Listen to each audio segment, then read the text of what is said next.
Hi, I'm Carmen Wild, and this is Business Without Barriers, the show proving we can overcome the myriad barriers we're facing and create enriching futures when we bring humanity back to business. Today, I'm really excited to introduce to you Dr. Andre Vermeulen. He is the founder and CEO of Neuro. It's a boutique consultancy in applied neuroscience. He developed and patented the Neuro Agility Profile, which is the most comprehensive brain profile of its kind, to optimize brain performance and increase neuro agility. Andre is a respected trainer and speaker, having keynoted more than 50 international conferences, and he's contributed on prestigious platforms like TEDx. He is a publisher of more than 43 leading articles worldwide, and is a regular guest on many radio and television talk shows with his own television program called Brainkracht. In English, that's brain power. He has a master's degree and PhD, and his book, TikTok, This Makes Your Brain Rock, has been prescribed to physiology students, and his work on neuroagility is offered as a certificate at the University of Pretoria. For more than 27 years, Andre has been helping captains of industry and coaches outthink, outlearn, outcreate, and outperform their competition. And today we are privileged to get a taste of what it takes for us to do the same. A very warm welcome to you, Andre. Thank you, Carmen, for having me on the platform. I always consider it a privilege to talk about my passion. Awesome, and then the privilege is all ours. So you coach contestants for beauty pageants like Miss Modern Woman and Miss South Africa. How do you train your brain to stay focused when coaching those contestants? Fortunately, my work is more to look at the inner workings. Beauty in itself is not just about physical beauty and what people look like, but it's what we emanate from the inside outwards. And the work that I've done with that was to help people understand really who they are, what their gifts and talents are, and to work with that, to become confident in that, and to offer their gifts and their talents to the world. I believe we've all been made with gifts and talents, and there's a reason for it. We have to make it available for the benefit of others and of the world as such. But you can't give to others what you don't have yourself. And you've got to be accurate and clear on what is it that you have to offer to the world. And the challenge with the beauty competition is often that people look so much at the physical and the outer layer, but we are not always that aware about the impact that it has for the person on the inside. And you can often compare it to that of an iceberg. The tip of the iceberg is visible outside of the water, but actually the biggest part of that iceberg is under the water. And meaning with that, often we look at people and they may look beautiful, but it's important for that person to understand what is it that creates my all over mental, physical, spiritual beauty as well. And, again, as I said, Carmen, you can't give or manage what you are not clear of and don't know yourself. That's where the work that we do with people, whether it's a beauty competition, sometimes it's sports champions, people in industry and business, children at school, students, it doesn't matter. I think the core for everyone is to have an accurate understanding of the simple question, who am I? And then to ask myself, what am I going to do with that? Because it's one thing to know that, it's another thing to acquire the competence that goes with the potential so you can actually make a difference. Wow, what a deeply insightful, unexpected answer to that question. And I have no doubt the beauty contestants are all the better for allowing that inner radiance to come through, making the outer beauty stand out even more. Absolutely, because that's the beauty that's going to last forever. Yes. Through the time changes. Absolutely, through the time changes, yes. So, where did it start for you, Andre? You're in this field of neuroagility. I mean, did you think about something like this at school? How did you end up in this field? I'm always amazed, Carmen, when I hear these stories about this guy who one day sat on a rock and, enlightenment just came upon them and so forth. That was not my journey. My journey was literally, I worked. I've always had in the first place, I absolutely love people. And I've always had a dream of having a business, but I never grew up in an environment. My father was not a businessman. I didn't have business subjects. I had absolute no exposure to it. And then, I had at the time, I started out as a teacher, but then I had another job as a business consultant. And, the brain has always been my hobby, and I've always been fascinated by how the brain works. A very big part of it was, at 30, I believed I can't really work with people, I can't really talk to people, and I feared speaking publicly tremendously. And the thing was, I was never, my journey started by realizing, these are the things that I'm going to have to do. And as I've kept on learning, I realized I had the potential to be a linguistic smart person, to be an interpersonal smart person. I love people, but I just didn't have the appropriate skills. So over the years, I had to start challenging myself by learning the skills necessary to communicate, to negotiate, to present, and all those things, learning the skills to interact, communicate with people, develop problem-solving skills, relationship skills, and so forth. But the more I did it, the more it started igniting this passion in myself. But I realized I also had to create opportunities or stressful opportunities for myself to start applying to speak on platforms and challenge this inner fear. And a big part of that inner fear at the time had a lot to do with low self-esteem and just not having the confidence to do those things. So the question was never that I didn't have the potential. I had to overcome my own challenges in terms of low self-esteem, lack of confidence, and those types of things. And the thing that I realized was that just the harder you work at developing skills, the more confident you become in the skill that is grounded in the potential that you have. And that is what ignited my passion. So a big part of the work that we do, and our work, Neuroagility, is all about really helping people becoming better versions of themselves. And I do believe it's because it's also been part of my journey. And I think of how it set me free to just live my passion and to be happy without having to be defined by what I have, what I drive, and where I stay. But I'm okay anyway. That was to me a tremendous mental and spiritual liberation. And that's part of the work that we do.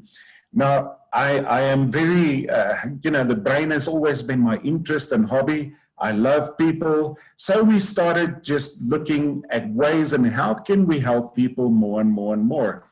And what we also realized was, with all the different cultures in South Africa and people having sometimes resistance to a certain type of science, let's say we talk about psychology, and, sometimes people would say, yeah, but that's a culturally related thing and so forth.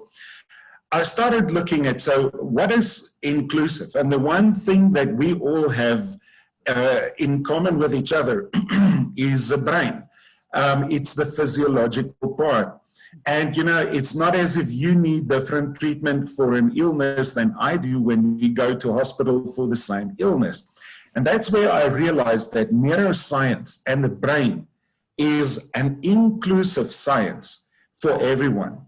And, it goes across cultures and beliefs and genders and, all these things that make us so different. And we just made a change to look on the things that makes us the same. And that is the brain. If you and me experience stress, we go through a certain neurophysiological process. And it doesn't matter what culture or what belief you have, we all work the same. Now, the world is globalizing also. And that is why neuroscience is tremendously on the increase as not just a science that is there for pathology and medicine and to help people heal, but there's a very powerful development component of neuroscience where we look at, for instance, if we look at the brain, we don't just look at the medical implication of brain areas, we now look at the development implication of brain areas, the different brain regions and what it does and how it influences personality and learning and thinking and emotions and so forth. And, that gave, it's been my passion, but it gave us certain insights. Now, a few years ago, I became part of the neuroscience research group at the University of Pretoria. And my job specifically there is to see how can we translate neuroscience into tools that helps business drive results. Business is not interested in funny names and weird names, and unfortunately sometimes science and all these weird concepts and names, so it puts a bit of a barrier between people, and business people are not interested in the big names and the science. If they would be, they would have become neuroscientists. But what they are interested in what do I do to optimize the performance of my workforce? What do I do? How do I identify talent? And what do I do with that talent to make sure that we create a sustainable business? And that is pretty much the function that I fulfill. So my company, Neurolink, is a boutique company. We are not jacks of all trades who can do anything.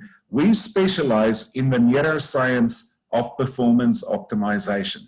And a big part of it is to translate the work that we do to business. Now, having said so, I do speak often on many platforms, and I'm involved with many talent development organizations like the Association for Talent Development, which is the biggest one in the world, emotional intelligence organizations, and so forth. And there again, the insights that I got is they do a lot of research to say there's a war on talent. Where do we go to? What do we do with talent? What are the talent development needs and trends for the future? So between looking at the trends for the future, looking at what science tells us, we then try and design solutions to the world of business, to education, to schools and universities to help people utilize their brain power more effectively. So in a nutshell, so that's specifically the work that we do. So we develop people, but we come from a neuroscience perspective in doing that. Fantastic introduction to it. Before we go more into the brain side of it, I'm very curious to see or hear how you link the brain and the mind. Yeah. To me, that is a fairly simple explanation. The brain is the physical matter, the neurophysiological matter consisting of, your brain cells and electrochemical transmission of messages between cells and so forth. So the brain is typically what we see here, but the mind is the mental explanation of what's inside the brain. So the mind is the sum total of your emotions, your intelligence, your personality, and so forth. But although we are body, mind, and spirit, we are one being. You can't really separate these entities from each other. It's almost like pouring Fanta orange and Coke into one glass. It becomes one drink. And that's how people are. So the brain is more about the neurophysiological matter, and the mind is what's inside the brain. But it eventually, it's about your intelligences, your personality, your behavior, and your emotions. But it is all seated inside the physical matter of the brain, and therefore, brain-mind can never really be separated. And that's what I love about neuroscience, because there's the development side of neuroscience has become an interdisciplinary science. In other words, many people who for years sort of had a big focus in psychology, for instance. There's a lot of research now that pulls the golden thread from education and psychology and anchors it into neuroscience.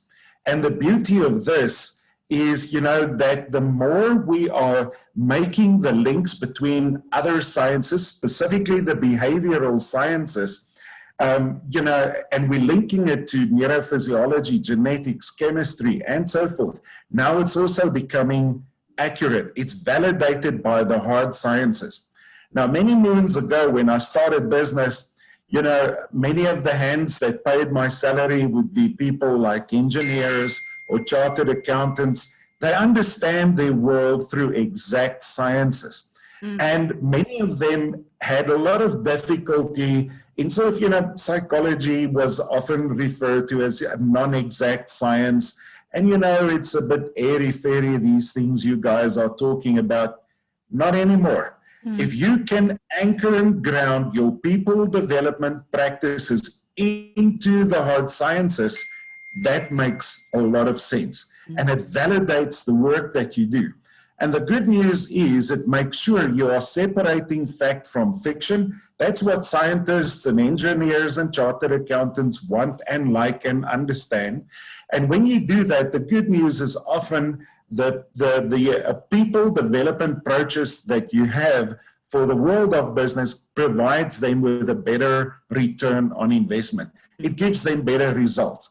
And that is the approach that we are following, is trying to anchor it into the neuroscience, but at the end of the day, creating valid processes and development initiatives that helps business to make money, to achieve their results, and to develop the talent and retain the talent that they have.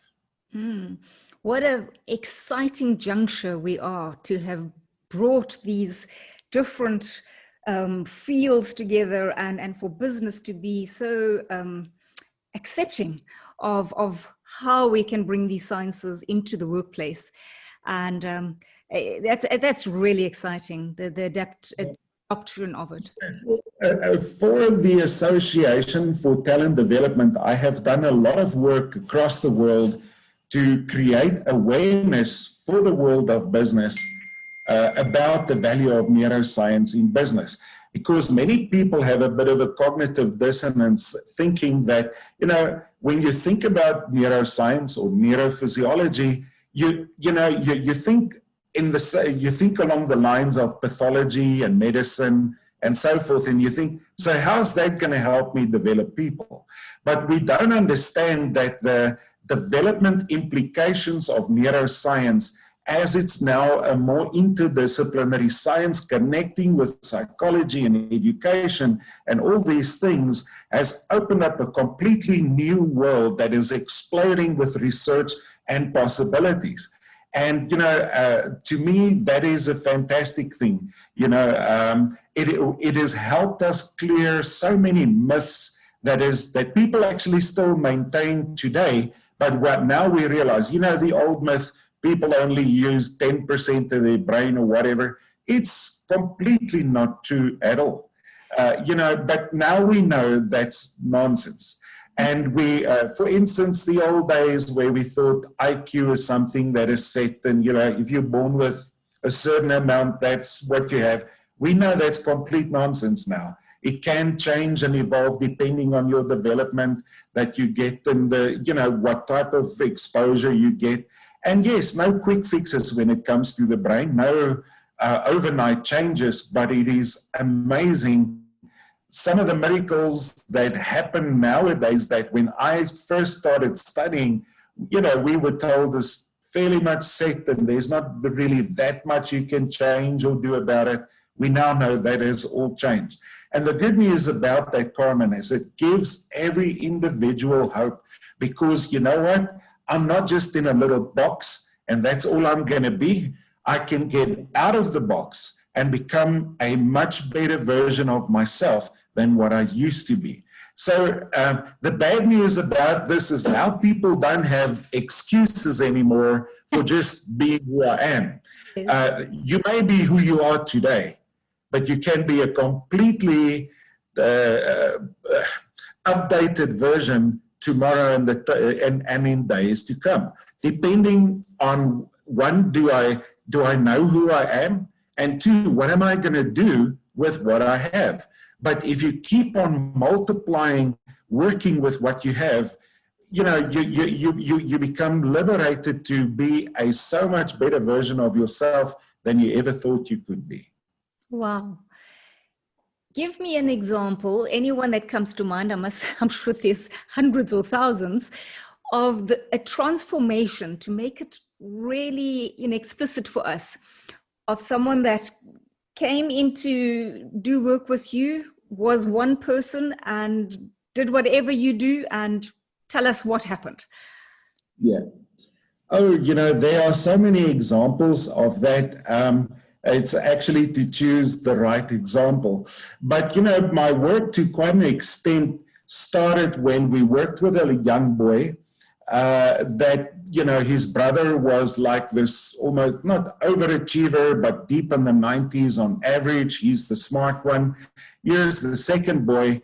And, in primary school, he was battling to just get 50%. And once we analyzed this boy, we looked at his information processing style, his learning styles, his thinking styles. We realized there are some hindrances that he's just experiencing because his information processing style was completely different from that of his brother. And unfortunately, the educational systems of the world accommodate some processing and learning styles better than others. But now we knew why he was experiencing the challenge. And then with constantly developing, improving his neuro agility. In other words, optimizing his brain fitness and helping him to improve his lateral thinking abilities, learning abilities, his processing abilities. Within about 9 months, his marks dramatically changed from about 42% to 79%. That was in 1 year. Wow. But that young man today has got a PhD in chemical engineering.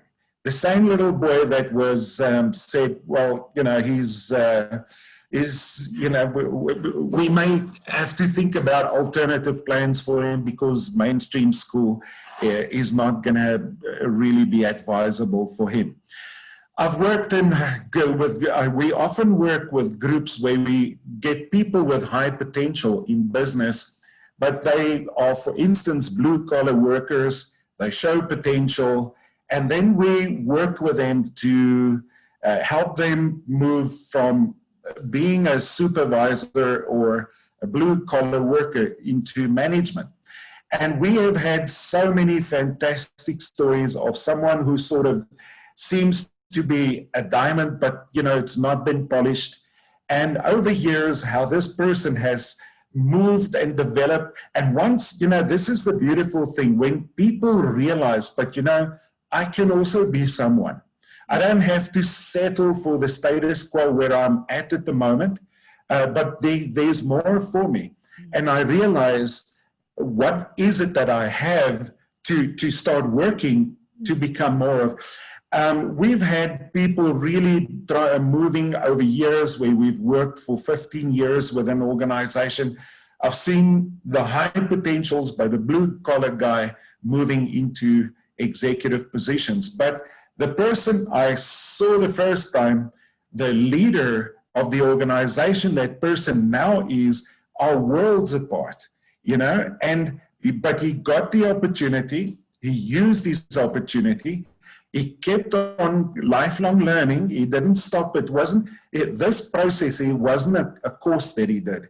It was many courses, but something in him was ignited. And that put him on a lifelong journey of learning, of growing, of developing, of challenging himself. But it is amazing to see how someone who comes from an underprivileged environment now is really this high performer. You know, so we see so many examples at the University of Pretoria. We recently had a young man who came there, his parents, the young man was 23 years old, on drugs, not working, his life was falling apart. The bad sleeping patterns, bad health, hand-eye coordination, horrible, and stuff. So we started working with him. In his case, we put him through a 6-month intervention of many things that one addressed his sleeping patterns. We looked at his diet and started helping him to progressively change his eating habits. We worked on his brain agility. As such, his brain fitness was shot. He's just a lazy boy who didn't do anything with what he had. Lazy young man. But when you get there, there's no motivation. They get stuck in a negative rut. They look at themselves very negatively. But over time, as this young man has progressed, within about just over 6 months, we had, I think, 36 interventions with him during that 6 months. The rest was homework that he did. His brain fitness improved from 42% to in the 80%. He's, now, we measure these things almost like dashboards. So we measured him when he came in, and then we did a post-measurement when he felt that, he's at a place where he's now ready to have a life, to start going about things and so forth. He found a job, he's in a good sleeping routine, he's in a good eating routine. The social and personal problems in the home, the relationship problems between him and his parents has significantly improved. It's, let me put it like this, because of the things that he has done, there are still some very deep-rooted scars and a lot of trust that had to be rebuilt and re-earned and all those things. But again, it's a beautiful thing from seeing as a young man who's literally on a completely destructive path. And basically, I'm not sure if a person goes on like this and they live longer than 30 years old, if they're lucky. He still checks in with us. He still stays updated. He still communicates with us. The parents still sort of, we decided let's be a support system for the parents and for them. Had a bit of a holistic, but he's on his way. And truly, I believe if he keeps on, just progressively learning like he's doing at the moment, he had no relapse back to the drugs. He's sticking to a very disciplined eating pattern, but he's in a place where he literally feels better. The exercise makes him also feel better, more neurotransmitters and facilitating neurotransmitters, excitatory neurotransmitters that's running his mind than those when he felt depressed, where that was more inhibitory. So he had a complete physical change around, but it also started triggering a complete mental change around. When you feel better, you feel that you are starting to progress, you get more positive feedback from your environment. Just like you get a negative down spiral, we are happy and we still try and make sure that we're there to help him in this positive up spiral. So these are just things that come to mind as we talk. I can keep you the whole day busy about those things. And it's actually the things that sometimes, that's what makes my heart sing, is if you say, we want to try and make the world better, when you see an example like this, and it's not me who did this. We just gave him the tools, but he still had to do the learning, the behavior change. So all the recognition should go to him. But the good news is he listened, he used the tools, and that helped him become, and he's on a path where he's really, I think, I think he knows, from a zero, he's on his path to hero, and that is always makes my heart sing. Sure. That's truly what matters in life. If we can Absolutely work, then it's not work, it's just pure joy. What an amazing story. So take us a little bit into the working. So you've spoken about this individual, and it's a very holistic approach. It's not just some brain tools. There's a lot of things that you're doing. So take us into it. So there's someone that maybe just wants to improve the performance at work, and they're you. Is it a team of people that's going to help them? What kind of interventions are you speaking about? Tell us a little bit more about the practical things that you actually do. Yeah. So, Carmen, we identified some as between science and business trends and what is out there and tools that are being used. We identified some gaps that, for instance, was not addressed. For instance, if we look at the world is very volatile, uncertain, complex, and ambiguous. And, people need so there's a lot of talk about being an agile person. And an agile person is someone who can adapt and adjust fast, easy, and they have the mental flexibility when things change and they find themselves in unexplored territory. They still tap into the experiences, resources that they have to manage the new unknown, like all of us are actually at the moment. Some just do it much easier than others, and those who are agile just cope so much better and not just survive, but actually thrive. And there's never a quick fix when it comes to the brain. And it's never just one intervention that helps you. You've got to be holistic, because the humans are the most complex organisms in the universe. It is just a fact. And therefore, but what we do, and we're not at all claiming that we address everything at all, not at all. But we started at a basic point of departure. If we talk about developing agile people, so it's agile learners in school, agile learners at universities, agile learners in the workplace, who can adapt and adjust to new systems, new structures, new technology, new changes all the time and still progress. What is going to be required is to optimize the elements in your brain first that has to do with the ease, the speed, and the flexibility with which you think, learn, and process information. You've got to start there. You can start with other things as well, but sometimes I just believe if you want to have the right pull away, the right point of departure to start from to have the best possible result, optimize the elements that influences the ease, speed, and flexibility with which you learn, think, and process information. That's where we start. Of course, in the world, there's sun for everyone. So, of course, there are many other experts who also comes into the equation and do what they do well that we don't do. We are not jacks of all trades. We actually specialize in that point of departure, but we do work with other experts. There's a very powerful saying that I believe that, it takes a village to raise a child. Meaning with that, if we want to develop people, it takes the input of many experts and specialists, not just one or two interventions. But it is also important that you start, and if you start in the right place, you just get results a little bit quicker and sometimes more profound. So what I've done was to identify one.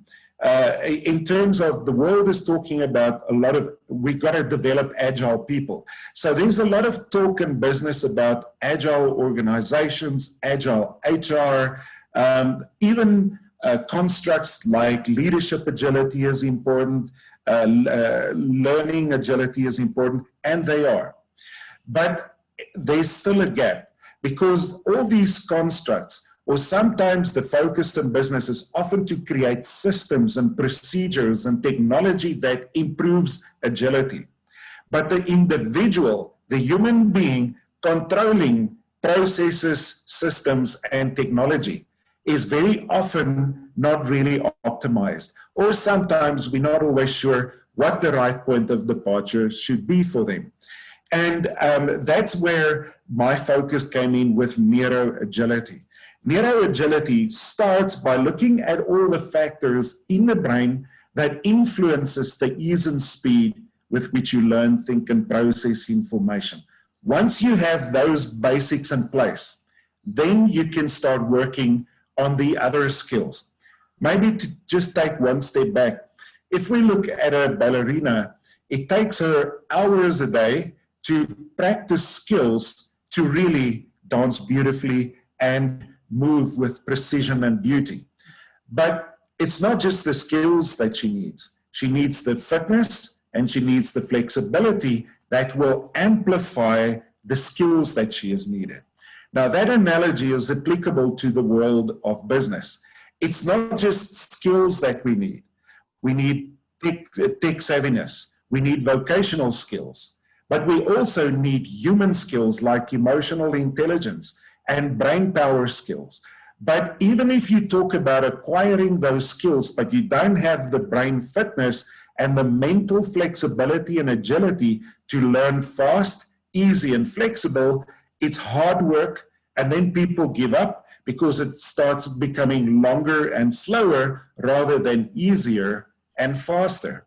So fitness and brain fitness and mental flexibility are equally as important for the worker of today and the learner of today than what it is for the ballerina to dance beautifully. That's the same argument.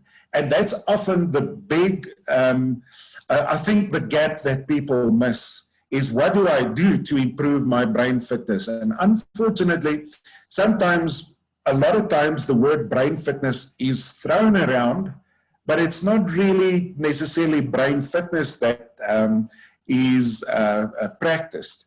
And, so just to give you an example, Carmen, just as you are sitting here, if we talk about neuroagility, one simple aspect of 13 elements that we assess and optimize to improve mental flexibility.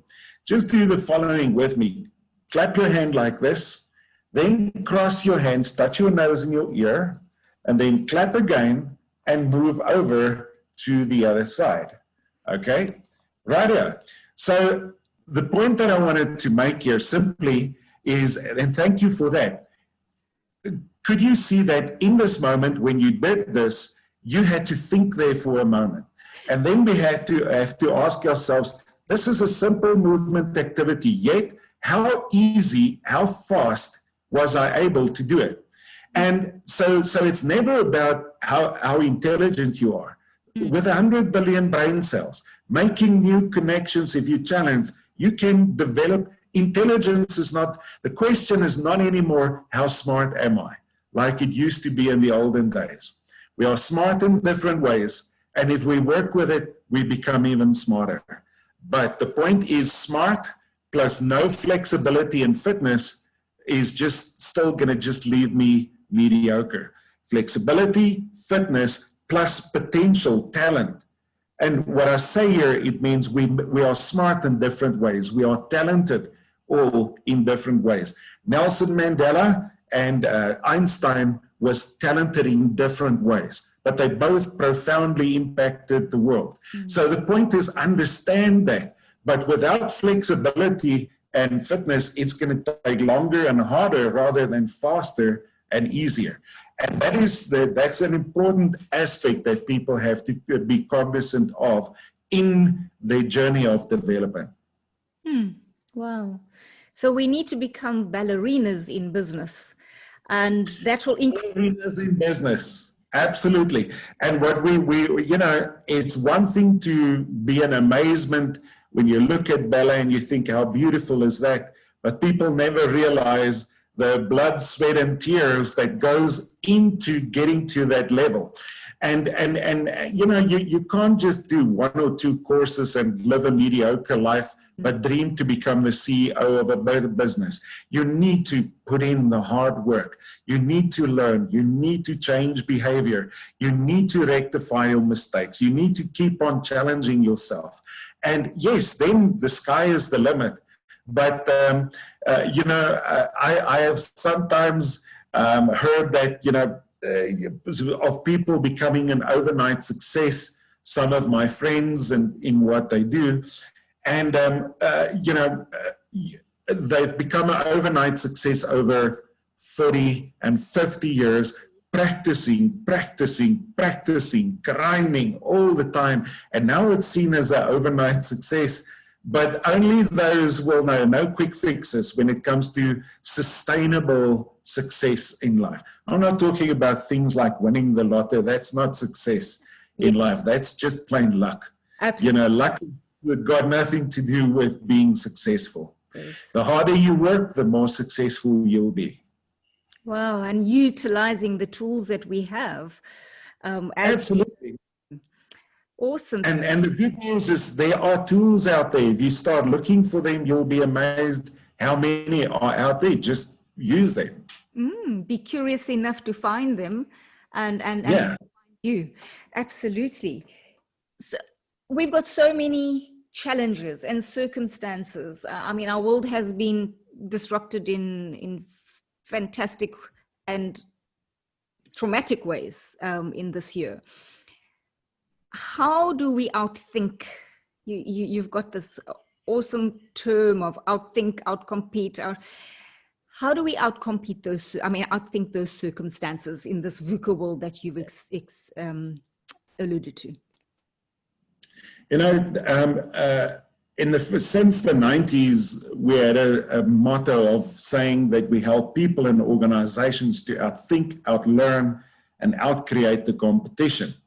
Now, it's nice, funky words to use, but what does it mean? Yeah. Outcreate means to do what Sasol is doing. Sasol has found a completely different resource, coal, and they make pure diesel from coal. That's creativity, thinking out of the box, finding new ways, and especially in a time that is very volatile and changing a lot. The people who see the opportunities in this volatility will be those who are going to be thriving. The people who stay creative, think out of the box, keep on looking at the bigger picture, finding new possibilities and solutions for old problems by thinking differently. When it comes to learning, except for the brain's main function, except for regulating bodily functions, the brain's main function is to help you survive in your world. So your brain has a power called neuroplasticity. And neuroplasticity, if you take a model of the brain like this and you cut it open, you see your brain cells reside there. And that means as we are talking, your brain cells are growing connections called dendrites. They're connecting with other cells and they form new neural pathways. And that is man's saving grace, because it means you can keep on learning, you can keep on adapting, and neuroplasticity provides you with the ability to adapt to your world and to adjust and to adapt to whatever type of change you have to go through. There are short-term, medium, and long-term changes. And that's your brain's job. So if you keep on learning, your brain is going to help you not just survive, but thrive. That's why I always say to people, take care of your brain so it can take care of you. And you need to understand what this is. So outlearn, keep it means you've got to constantly learn new ways. To try and do things like it was done yesterday is not going to work tomorrow. So that's where the creativity and the learning comes in. So you have 700 grams of meat on the right-hand side of your head that says the raw potential to be creative is there. The neuroplasticity says at any time that you wish, you can change behavior, adapt and adjust, but it's hard work, no quick fixes. If we talk about the concept of outthink, It means that you need to, in business, if we talk about outthink the competition, it simply means we got to produce better results eventually than the competition. So thinking is not just this weird mental stuff going on in your head and nothing is happening. Einstein said, daydreaming plus results equals thinking. But daydreaming without results is just mere daydreaming. So that's what outthink really means. And the beautiful thing about this, Carmen, is you have the tool, the brain. You have the power of neuroplasticity to be able to do that. But no quick fixes, no, and unfortunately we live in a world where we want quick fixes, or we live in a world where people think they just do a course or read a book, and now suddenly I'm going to be emotionally intelligent if I just read the book. It's emotional intelligence, brain power is a lifelong journey of continuously learning, challenging yourself, growing, readjusting, multi-skilling, unlearning old irrelevant behavior, relearning new things, and so forth. But just use it, you know, and when you use it, your brain has the power to take you wherever you are willing to want to go. I'm talking obviously in terms of the natural world and so on. So the thing is, we all can outthink, outlearn, and outcreate because you already have the raw material to do it. But are you willing to work with that? You know, what are you going to do with the brain power that you have? You know, and if you just look at the average statistics, the average American spends less than $100 on the development of their brain in a 10-year period. Now I'm talking about feeding your brain with something constructive like a learning course and things. I'm not talking about playing games and just doing fun things or just looking at magazines and stuff. I'm looking at really learning. So here we have this unlimited tool that is the key to your success. Yet, I do not, how people spend their money and their time shows you where their priorities are. And spending time on my own development, investing in me to become a better version of me is not what I do. It's often companies are expected, employees expect companies to invest in them. But that same person would not be willing to take money and invest in the greatest asset they ever going to have, their brain. That's the horrible challenge of mankind. Is, you know, we hope and dream to be successful and rich, but we're lazy. We don't want to learn. We don't challenge ourselves. We do not invest money and time and effort into developing ourselves. And, you know, with that type of lazy mindset, not realizing what I have available to me, you're going to go nowhere very fast. How do we help more people realize what they have? How do we ignite that and move that dynamic of humans to be lazy? Have you found a secret? Yeah. I think it's very simple. It's about creating awareness. It's about understanding, creating awareness about the value of your brain, what it's capable of. And when you realize that is going to be the greatest asset you're ever going to have in your life, it's going to take you through the journey of life. It's going to help you cope with all the change and adversity. And if you take care of it, it's going to give you a long and happy and a healthy life, regardless of your circumstances, if you understand how to work with it. That's why, for instance, discussions like today, it is part of my responsibility to the world to create awareness, to put these things on television, on radio talk shows, on digital media, and so forth, so that people can realize, and I know what it's like. I told you my journey. I know what it's like to think I'm stupid, I don't have talent, I can't work with people, and I can't talk to people, but it's a lie. It's just a mindset in your head, a neural pathway that prevents you from seeing the truth about who you really are. And once you break through that barriers, break down those incorrect mindsets that govern our behavior, and you focus and start working with what you have, the sky is the limit. But, sometimes, in my case, I must honestly say, and it's not who look about me, but I was looking for something bigger, something better, something more.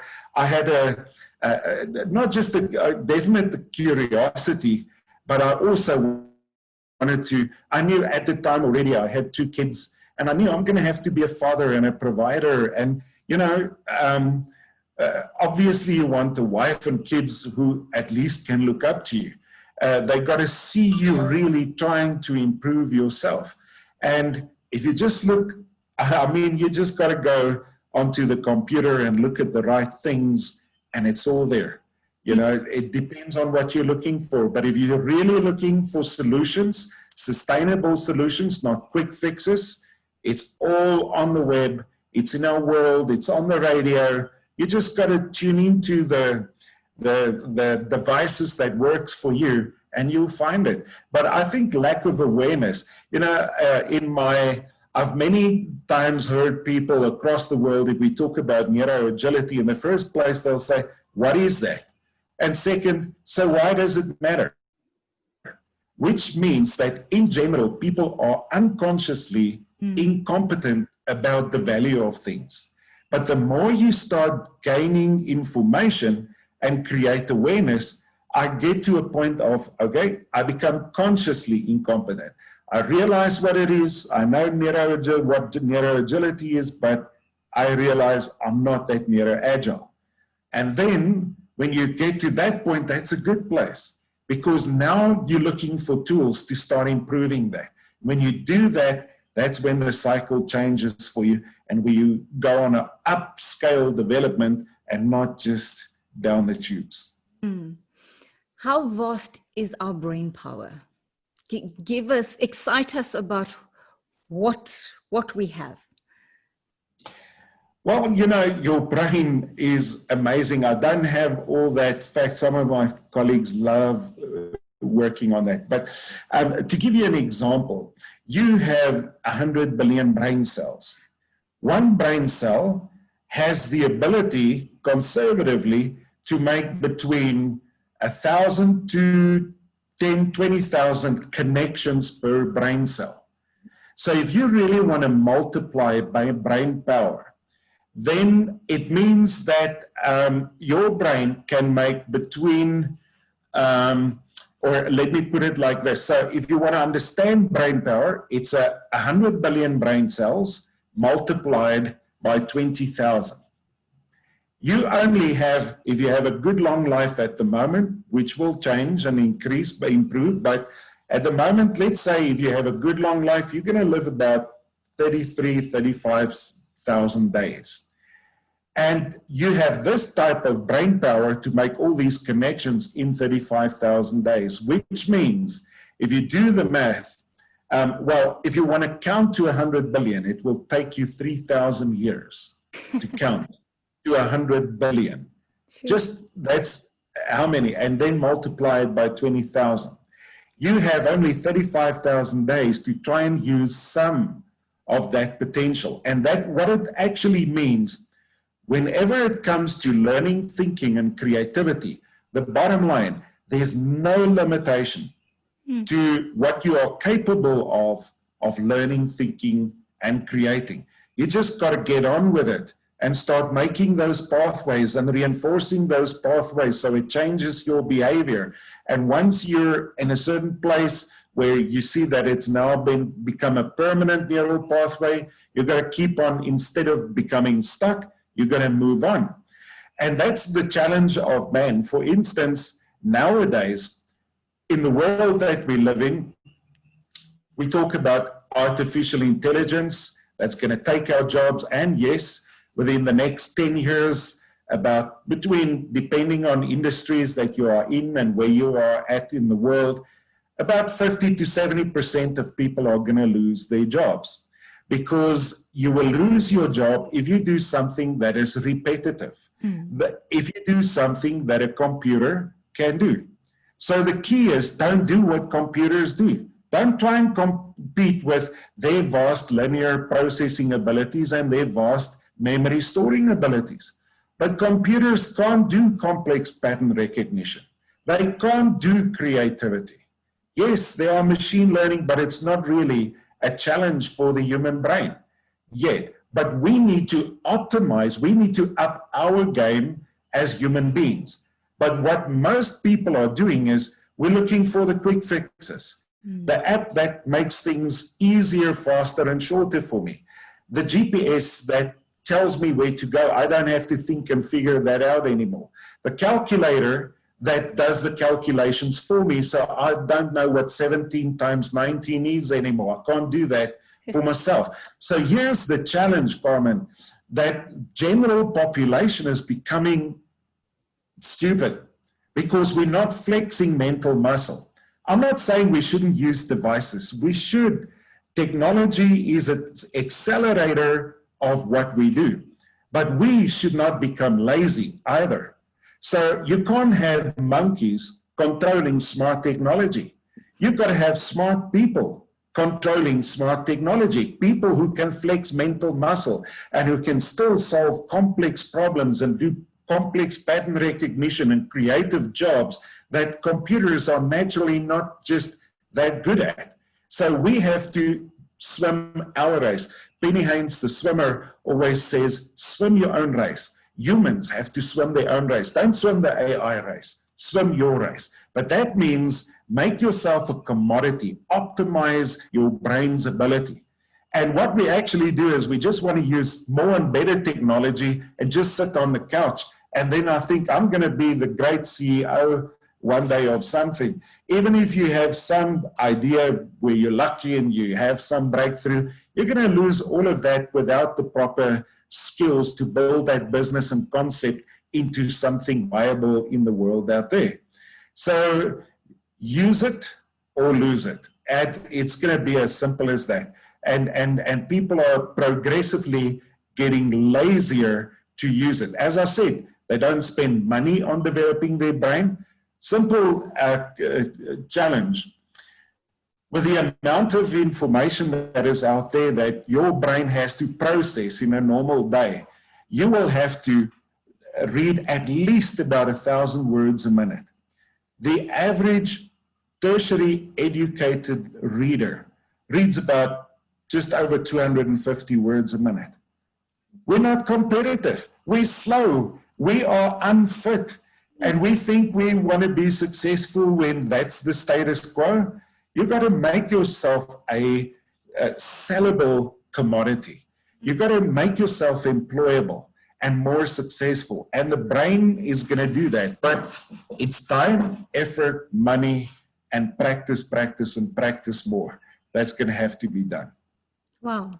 However, if you look at the difference then between being stupid and all these excuses in terms of, you know, maybe scarcity mindset and all those kind of things, and you've got the opposite side of the scale where you can actually be superhuman, the difference between that is switching on this brain power we already have through a bit of effort, through consistency, Absolutely. curiosity, through doing different things just to ignite what we already have.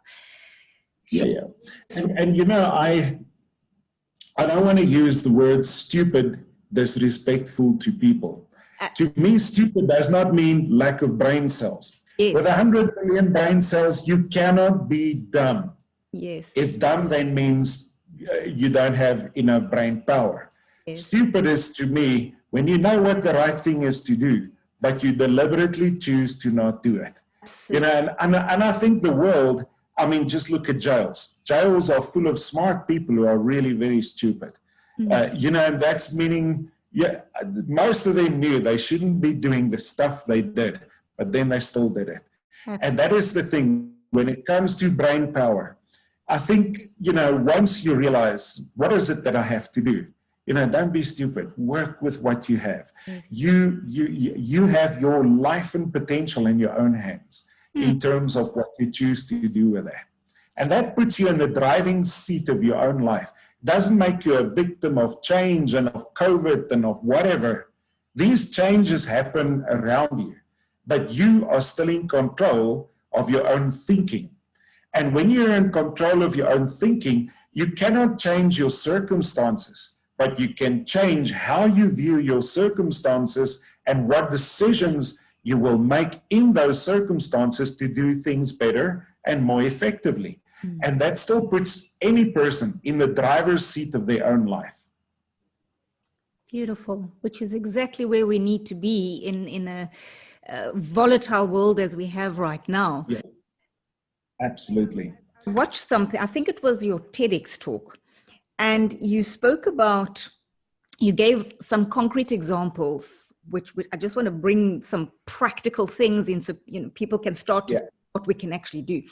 And you mentioned a few things where to start this out-thinking process is to speak, to say it, to speak constructive solutions. So the way we speak differently, more constructively.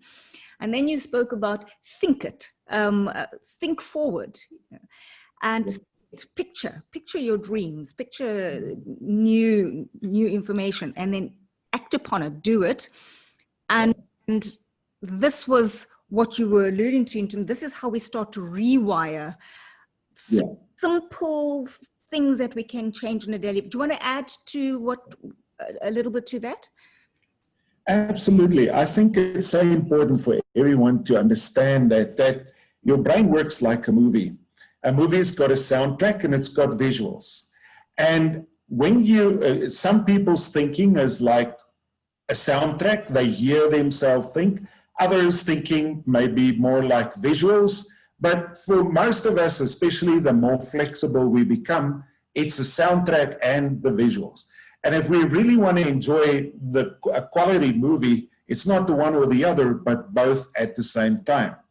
So when I say it, when I speak it, I am activating the centers of my brain that's like a soundtrack. And when I say it, my ear hears it, and my brain, my neural pathways makes connections. When I say it regularly, for instance, when I speak positive, when I speak the solutions to challenges, when I speak in constructive ways, so I'm never an advocate of false positivity. Realize the realities, but speak the solution more than the problem. Because the more you speak the solution, the more you reinforce those neural pathways that you need to get to the solution. If you don't speak it enough, you are not reinforcing enough, and the brain will not recognize the solution pattern if I don't do it. So that's why I say you've got to help your brain to help you. But in the same instance, the pictures that govern your mind really determine who you are. What is it that you look at? What is it that you think about? What is it that you conceptualize all the time? When I'm telling myself this ship is sinking, this country is negative and bad, well, you're just quacking, sitting in the peanut gallery and quacking. You become just part of the problem, and you reinforce the problem. Einstein said you can never solve a problem with the same type of thinking that created the problem. You've got to think in new ways. You've got to think differently. You've got to think the solution, not the problem. So see it and say it. What do you foresee? What do you conceptualize in the mind's eye could be the solution to that? And even if you don't always have the picture in your mind's eye of what that solution will be, but the more that you speak, there is a way, and we'll find it.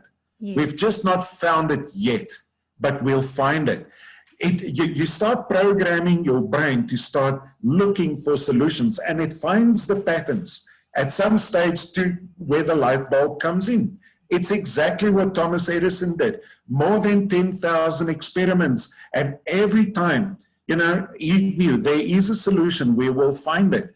And eventually, his brain made those connections after tremendous effort, but today we have the light bulb based on how he always spoke positive.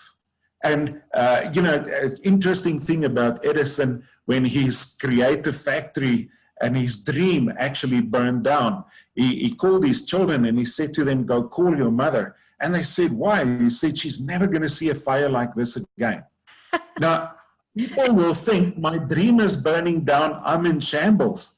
He's already starting to think, how will I change this now differently? Because I can't stop my dream burning down, but I can still just improve on this. And, you know, he's got such an interesting story. When he invented the light bulb, a body of distinguished scientific men said his efforts are not worthy of our attention because man does not need the light bulb. Wow. Look at, you know, the thinking. And that's the thinking that does not progress, let the world move forward. And at the end of his life, a person once said to him, but you failed more than 10,000 times. He said, excuse me, I never failed once, but I learned more than 10,000 ways of how the light bulb does not work. And that is what brought me to the solution. Meaning with that, coming back to our example, you hear him speak positive about challenge. He's not just confirming the problem the whole time. He understood that keeping his energy and his focus is the only way that he can invent things. And he invented 1,032 new things that he brought to the world based on not thinking the problem, but thinking differently, thinking the solution. This is what South Africa and the world needs at the moment. We need people who think solutions and who think differently. Instead of just quacking the current realities, it's going to get us nowhere. And it doesn't mean that we have to ignore facts, but spend more energy on the solution than on the problem. So you've got to say it, you've got to conceptualize it, you've got to envision what is it that you want to achieve. But then you need to take the incremental steps in acting them. Edison had a vision that he wanted to invent the light bulb, something that distinguished scientific men did not even understand at that time. So the vision was there, but every experiment was one step closer to learning. And even if that was seen as a failure, I'm one step closer to what I was yesterday. I've improved 1% today. And so or in his case, maybe 0.001% today. But eventually he succeeded. So say it, see it, do it, and then also link your experiences and your emotions to it.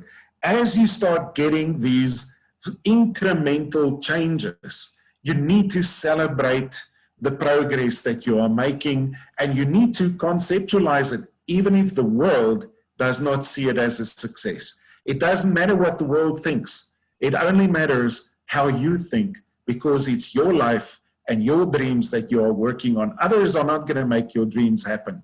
Only you can make them happen. And therefore, you've got to have that mental toughness to stay in the zone. Say it, see it, do it, act upon it. And then at some stage, you start believing it. I did not believe I can work with people or talk to people. Now I know that I know that I know. This is actually who I was supposed to be. At some stage, when you keep on trying and doing, you'll start believing it. And when you believe it, it's settled in the deepest core of your being, and then nothing will stop you. I'm speechless. You have I believe the truth as I have experienced it so far.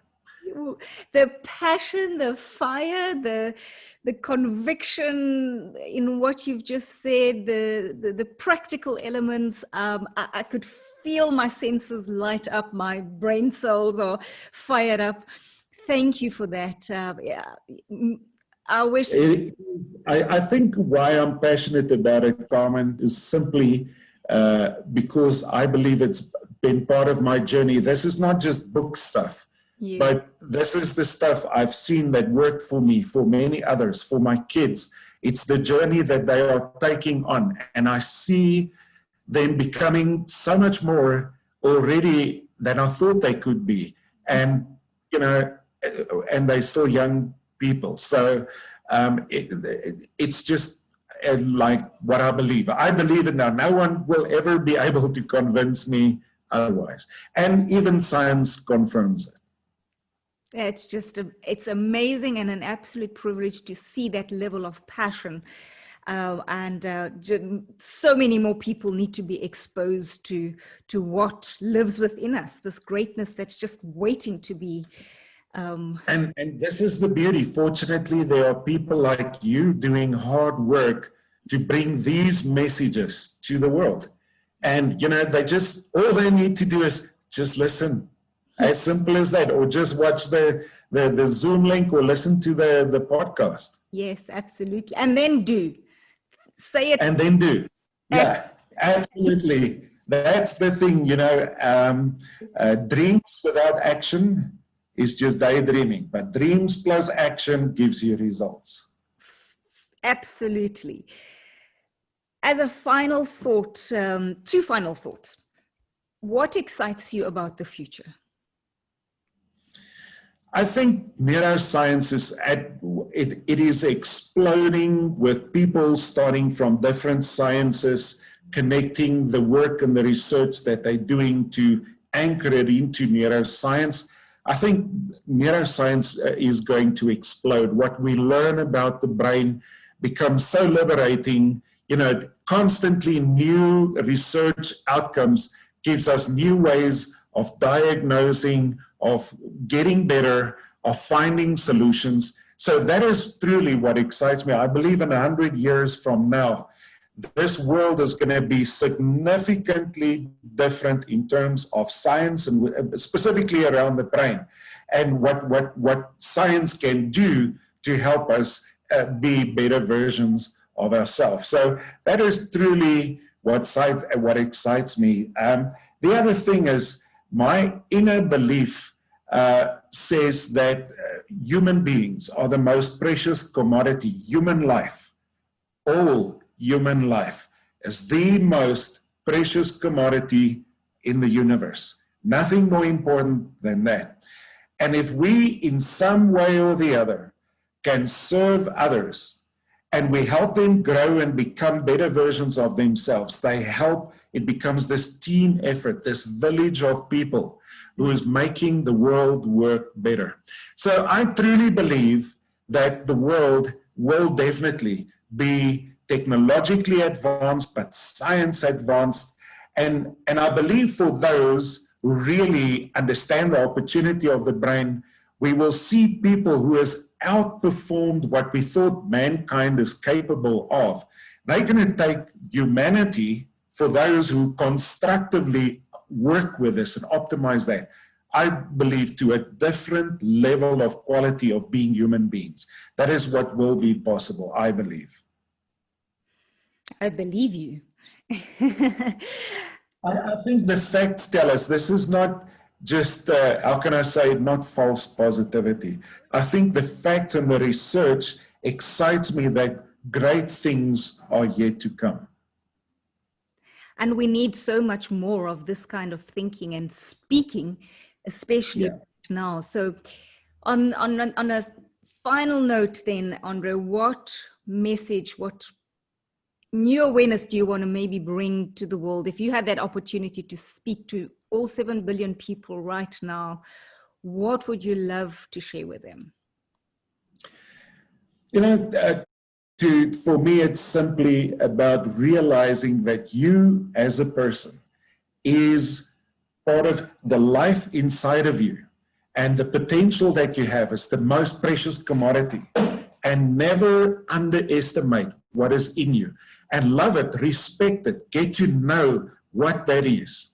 Because the more you discover of yourself, the more you realize how valuable other human beings are.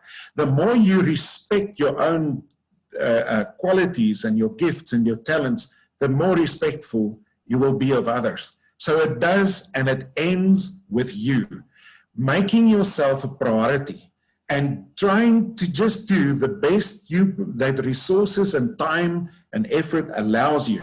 Just go for it and have no limitations. Don't put yourself in a box. Don't allow other people to put you in a box that you're not like this and you can't be this and so forth. Be open-minded about who you could be, but work with that and realize also that what you have is for the benefit not just of yourself, but of others as well.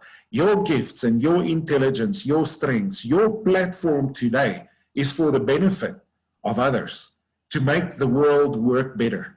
So just this discussion, just you having initiated this whole discussion that we're having today, is you're working with your platform, your technology, you're working with your talent, you're making it available for the benefit of mankind. And I believe person by person, that's how we'll make the world work better, step by step. In Africa, we say you eat an elephant one bite at a time. But we can make the world better one person at a time if that person realizes what gifts and talents they have and offer it to themselves and the world.